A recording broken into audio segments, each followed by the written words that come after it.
Banyak orang Kristen menyerang Islam dengan mengatakan Nabi Muhammad SAW halu karena mengatakan hal-hal yang nggak masuk akal. Padahal serangan itu hanya muncul karena tidak memahami konteks, dan justru kitab mereka sendiri juga penuh hal-hal yang tidak masuk akal alias halu. Mari kita jawab satu persatu, pakai dalil, logika, dan bukti dari kitab mereka sendiri.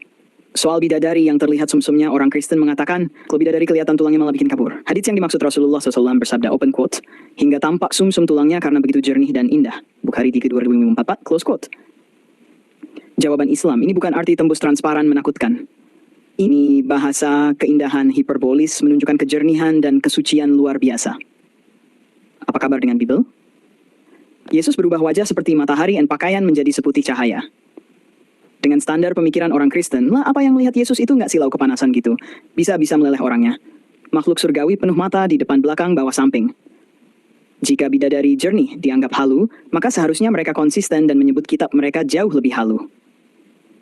Soal pembedahan dada oleh malaikat Jibril, haditsnya malaikat Jibril membuka dada Nabi, mencuci hati beliau dari pengaruh setan lalu menutup kembali. Jawaban Islam, ini mukjizat, bukan operasi dokter. Mukjizat di luar nalar manusia, sama seperti Nabi Ibrahim tidak terbakar api, laut terbelah untuk Nabi Musa Nabi Isa menghidupkan orang mati. Mau menolak? Silakan, tapi jangan pilih kasih. Kalau hal supranatural dianggap tidak masuk akal, maka Bible juga ikut gugur. Berikut dari Bible kalian, Nabi Yakub bergulat dengan Tuhan semalaman, Kejadian 3:2. Yesus membangkitkan orang mati. Kalau pembelahan dada disebut halu, maka cerita Bible juga halu. Soal rambut satu helai, terlihat masuk neraka?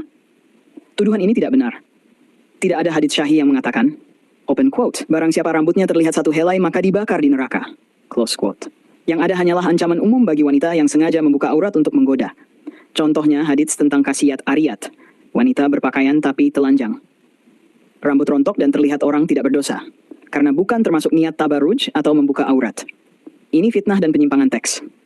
Apa kabar Bible kalian? Paulus bilang perempuan kalau tidak bertudung dosa harus bertudung. Kalau aturan Islam dianggap keras, apa kabar perintah Paulus?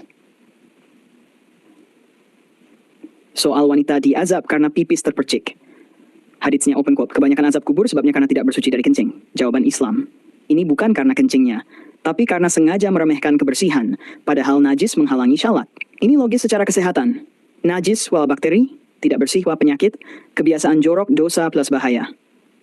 Islam menekankan kebersihan karena, open quote, kebersihan adalah sebagian dari iman.